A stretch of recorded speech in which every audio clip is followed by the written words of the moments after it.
Here's one thing that will surely stop your flow, and two things that will quickly and easily get you right back into it. This is the first of probably 3 or 4 short videos that I want to do around the topic of flow and why I find it so important to always aim for what I call the flow state, which is slightly different to what most people or the mainstream is calling the flow state these days. But I want to start with what's kicking you out of flow, what's stopping your flow, because I got to experience it firsthand just a couple of days again when I was visiting the beautiful city of Istanbul in Turkey, and I lived for 3 days in the most incredible state of flow, experiencing synchronicities, guidance left, right, and center, and then the one thing hit where I kicked myself out of flow. And the one thing that kicks us out of flow is, of course, fear. Fear, for me, is the #1 block that will whack you out of your intuition, that will disconnect you from your gut feeling, from your inner guidance, your inner source. And before I get into this, that basically I already put it in a few words here. I want to explain a little bit more how I see flow and what that actually means to me. To me, flow is getting an impulse, having a gut feeling, having a strong sense that something is good for us, or maybe that something isn't good for us, and then following that impulse, although it goes against logic, it goes against everything we've learned rationally or that we're conditioned to believe, against how things are being done. And even though nobody would usually do this, we know that's the right step and we take that step. And if it is true flow, then we usually end up experiencing a goal or experiencing a result that is far better than anything that we could have ever imagined. That's one thing. And the other thing is, flow will always get us quicker towards our goals. Because, as I always say, flow knows the shortest way from where we are to where we want to be. So you get an impulse, you have a feeling, a gut feeling, a sense. You react, you take action. It might not even make sense, and you end up experiencing these most incredible experiences. And that is what 3 days in Istanbul have been for me, from morning till night. I would take myself on flow walks and I would just leave the house and say, okay, where do you want me to go? Logically, I would turn left, but no, this feels wrong. I need to turn this way. I'm pulled that way, and I would experience meeting the most helpful, welcoming, wonderful people. I would find restaurants that I was kind of hoping I would find, but couldn't actually find, like a vegan Asian restaurant in the middle of Turkey, in the middle of Istanbul. And of course, sometimes when I wanted to get somewhere, like I wanted to walk to the Hagia Sophia, and I knew the walk was about an hour one way, I turn on Google Maps to just see, okay, what's the best way, the quickest way to get there. And so it was a beautiful give and take, a beautiful flow for all these days.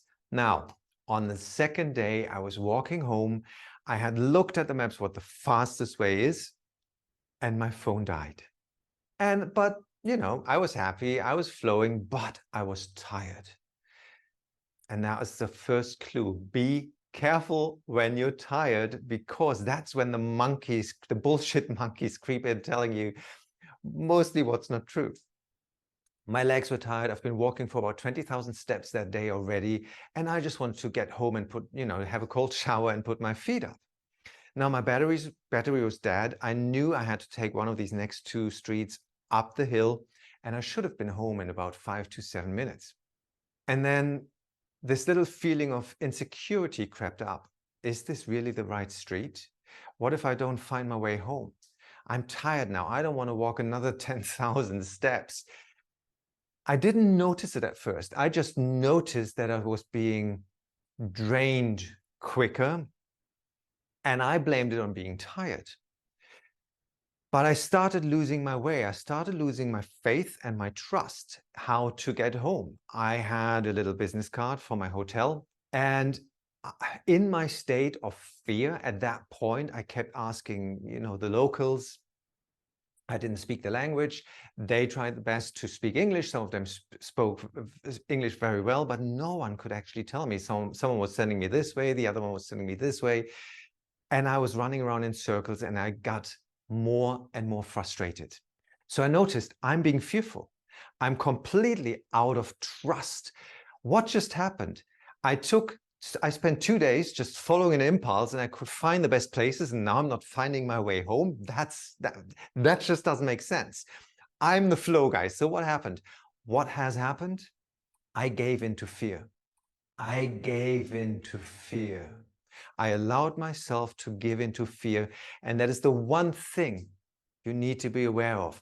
Don't give into the fear. So the moment I noticed, and this is your first tip, how you quickly get out of flow again, is, well, the first step is actually to notice and to become conscious of the choices you make.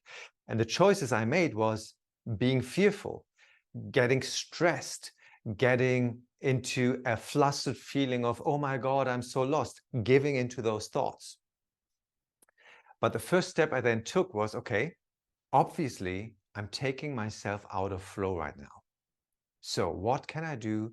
Remind myself how much in flow, how incredible those last probably 36 hours were, and how I was just being guided and presented with the next turn and always the right path for me. And by doing so, the trust actually bubbled up. And what happens? Of course, you can either feel trust or fear, and the fear disintegrated. It just went away. Remind yourself of a time where you were in flow and you had those synchronicities flying left, right, and center. And of course, that's easier if that was only 20 minutes ago. But even if you remind yourself of times when it was 2 days, 2 weeks, 2 months, 2 years ago, it will reconnect you to that feeling. And that's the first tip. And then do whatever, and this is tip number 2, that you know will reconnect you to yourself. Take a break, sit down, maybe take your shoes off, get grounded. What I always do is a little HAR breathing. I will link my video to the HAR breathing in the notes below, just to make sure I'm actually fully in my body. Because what happens when fear kicks in, we take ourselves completely out of flow. And so we need to reconnect. So in this case, what I did was, first I reminded myself of how flowful the last few days were for me.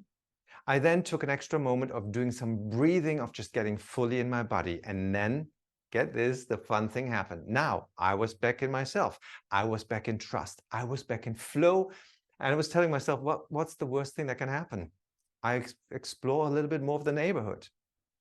One guy walks out, and again, I hand him my little business card and says, I'm sorry, do you speak English? He says, I don't, not much, but my friend does. And his friend comes out, and I say, I'm lost. Can you please help me where my hotel is? And he started smiling. Actually, he was laughing at me, and he said, it's right there. It was 50 meters around the corner. And that is, well, it's not a tip. It's just truth number 3.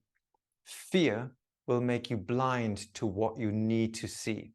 Fear will block out anything that you are looking for when you're in that state of fear. That is why it's so important to reconnect, remember, get back to yourself, get back into trust before you take that next action step, like me asking the next person I would meet on the street.